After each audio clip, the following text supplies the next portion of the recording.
Police investigators have urged the public not to spread false information on social media or record searches as the search for Joslin Smith continues. The little girl went missing on the 19th of February after allegedly being left in the care of her mother's boyfriend. Jaco van Schalkwyk, owner and managing director at PI Services, is a private detective agency. He joins us now to unpack this case.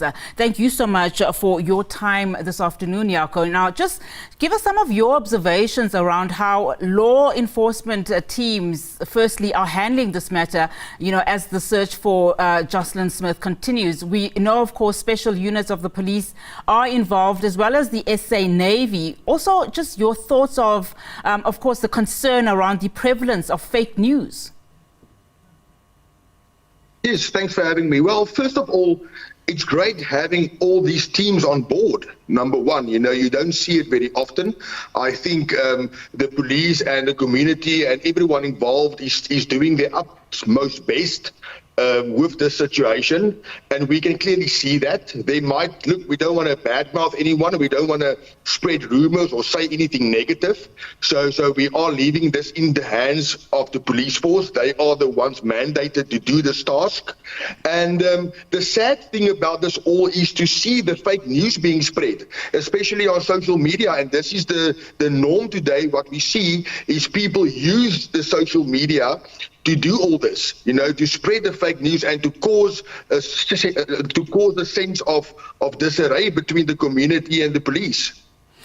Of course, you would need to balance the use of social media, right? I mean, it does have its, positives. I mean, then how do you do that? How do you balance the use of social media to assist in investigations without compromising on any forensic work or any police investigations in general? Because it has been used before that when a child disappears, immediately you will see it on some public platforms, particularly social media, and that in a way does spread the news that this little girl is missing. But what we are seeing now is completely different.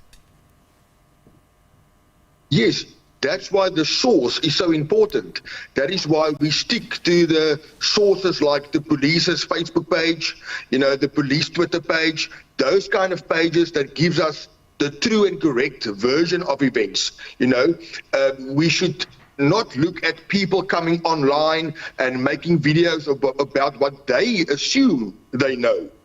You understand? So we need to stick to media that is trusted and that is trustworthy, and that we can go to and say, okay, this is the correct news, this we can use. But we should stay away from these people coming online looking for sensation, but not actually knowing what is going on. Let's talk now about, how these matters are currently being investigated. We're seeing a lot of people, in this investigation. We've seen also community members in, the supposed areas where she was last seen. We saw, of course, also pieces of clothing that were found in the area that seemed to be belonging to a small child. I mean, how should these be treated? There's also, of course, the concern of contaminating the scene, where investigators should essentially be the first ones to come to that scene. Yes, quite right, 100%. So this is the thing, look, we don't know if the scene has been contaminated or not. We are not there to see that. But as I do understand, the scene was discovered, the clothing were bagged and it was sent. We know now, up until now, we know that the clothing has been sent to the police laboratory for forensic analysis. And that's a good start. At least that process has now begun, okay? And with regards to contaminating the scene, that is a concern. This should not happen. And this is why the community needs to be informed about how to treat a crime scene. What should they do when they come across a crime scene, And they need to hand it over immediately to the crime scene specialist to corner off the scene and to collect the evidence as quickly as possible. How, dangerous is it for such information to be so prevalently, revealed in the public eye, considering that she's still missing and that there is a perpetrator out there who may or may not have taken her? I mean, how sensitive should particularly law enforcement agencies thread in this particular case? Yes, no, most definitely they should have treated this more confidentially. Of course, we want to make the public aware. We do want the public's assistance. Someone could have seen her, someone could have noticed her.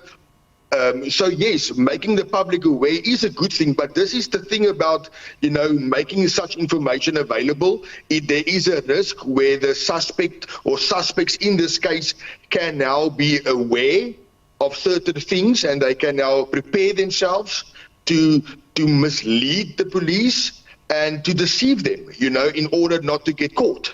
And we talked a little bit about, just some of the forces that have bolstered police efforts in this particular investigation. The use of canine unit as an example.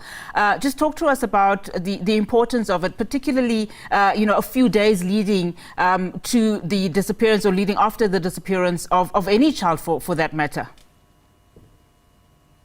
Yeah, well, we know in South Africa a child goes missing every 5 hours. So it's such an importance to have a canine unit on board immediately. Take a piece of clothing to the animal or to the dog, let him sniff the clothing, and then release the animal in the vicinity of where the person was last seen. This must be done. They say 24, 48 hours. I say as soon as we can. As soon as we know that a child or someone is missing, get the canine unit involved immediately. They are still key. So I am not aware, or I'm not sure when the canine was tasked to come on board, but it's a good thing because they can still help. And getting everyone on board and every unit on board is going to be beneficial at the end of the day. I'm sure of that. Jaco, thank you so much for your time this afternoon. Really do appreciate your insights. Of course, Jaco van Schalkwyk is the owner and managing director at PI Services. That's a private detective agency, just to unpack and weigh in on this particular matter as the search for little Joslin Smith continues.